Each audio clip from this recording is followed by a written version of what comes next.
బాధాకరమైన విషయం ఏంటంటే యవనస్తులకి సరైన టైంలో వాక్యం దొరకట్లా. చాలా మందికి సరైన టైంలో సరైన ఏజ్ లో వాక్యం దొరక్క పాడైపోతున్న అమ్మాయిలు ఉన్నారు, పాడైపోతున్న అబ్బాయిలు ఉన్నారు, చెడిపోతున్న అమ్మాయిలు ఉన్నారు, చెడిపోతున్న అబ్బాయిలు ఉన్నారు. వాళ్ళకి తెలియట్లా. మనసు పక్షిలా పరిగెడుతుంది, ఎటు తీసుకెళ్తే అటు ఎగిరిపోతున్నారు. తాత్కాలిక సంతోషాల కోసం, తాత్కాలిక ఆనందాల కోసం, తాత్కాలికమైన మత్తు. ఈ మధ్య కాలంలో ఈ గంజా ఎక్కువైపోయింది, డ్రగ్స్, సిగరెట్లు, మందు. విచారకరమైన విషయం, సెక్సువల్ థాట్స్ కి కూడా లొంగిపోయి అసలు ఎవరితో మీరు కలుస్తున్నారు, ఎవరితో తిరుగుతున్నారు, ఎందుకు శరీరాలను అలా పాడు చేసుకుంటున్నారో తెలియని దుస్థితికి వెళ్ళిపోతున్నారు ఈరోజు అమ్మాయిలు, అబ్బాయిలు. 5 నిమిషాల సుఖం కోసం అందమైన బంగారు జీవితం మొత్తాన్ని నాశనం చేసేసుకుంటున్నారు. ఈ 5 నిమిషాల సుఖం కోసం ఎంత అందమైన జీవితాన్ని పాడు చేసుకున్నారు.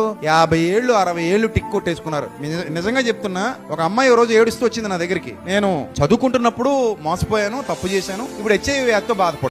అమ్మాయి వయసు ఎంత తెలుసా మీకు? 23 ఏళ్ళు. 23 ఏళ్ల వయసులో హెచ్ఐవితో బాధపడుతుంది ఒక ఆడపిల్ల అంటే అంతకంటే ఘోరమైన దుస్థితి మరొకటి ఉంటుందా? అమ్మాయి జీవితం 23 ఏళ్ళేనా? 70-80 ఏళ్ళు లేదా 100 ఏళ్ళు ఆరోగ్యంగా బతకవలసిన ఒక ఆడపిల్ల 23 ఏళ్ళకి హెచ్ఐవి రోగాన్ని తెచ్చుకొని బాధపడుతోంది అంటే ఆ టైంలో, ఆ యవ్వన దశలో ఆ అమ్మాయికి చెప్పేవాడు లేక, చెబితే అర్థం చేసుకునే స్థితి లేక, మాయ మాటలకు, మోసపు మాటలకు లొంగిపోయి ఇదే జీవితం అనుకొని భ్రమలో బ్రతికేసి ఎవరితోనో శరీరాన్ని పంచుకొని అంతే అక్కడతో జీవితాన్ని కొలాప్స్ చేసేసుకుంది, నాశనం చేసేసుకుంది. ఎంత ఏడ్చినా ఆ శరీరం లోపలికి వెళ్ళిన క్రిమి బయటికి పోయే అవకాశం ఉండదు. ఇప్పుడు అనుకుంటారు, లైఫ్ ని వెనక్కి తిప్పుకోగలిగితే, ఆ టైంకి వెళ్ళిపోయి ఆ పని చేయకుండా అక్కడ నేను ఆగిపోగలిగితే ఇప్పుడు ఈ వ్యాధితో నేను బాధపడను కదా అనుకుంటది అమ్మాయి. ఈ రోజు ఈ వాక్యం వింటున్న మీరు ఎంత ధన్యులో కదా నా చెల్లెమ్మలు. ఒక అన్నగా నేను మీకు చెబుతున్నాను, తొందరపడి 5 నిమిషాల సంతోషం కోసం 60-70 ఏళ్ల జీవితాన్ని తాకట్టు పెట్టకండి ప్లీజ్.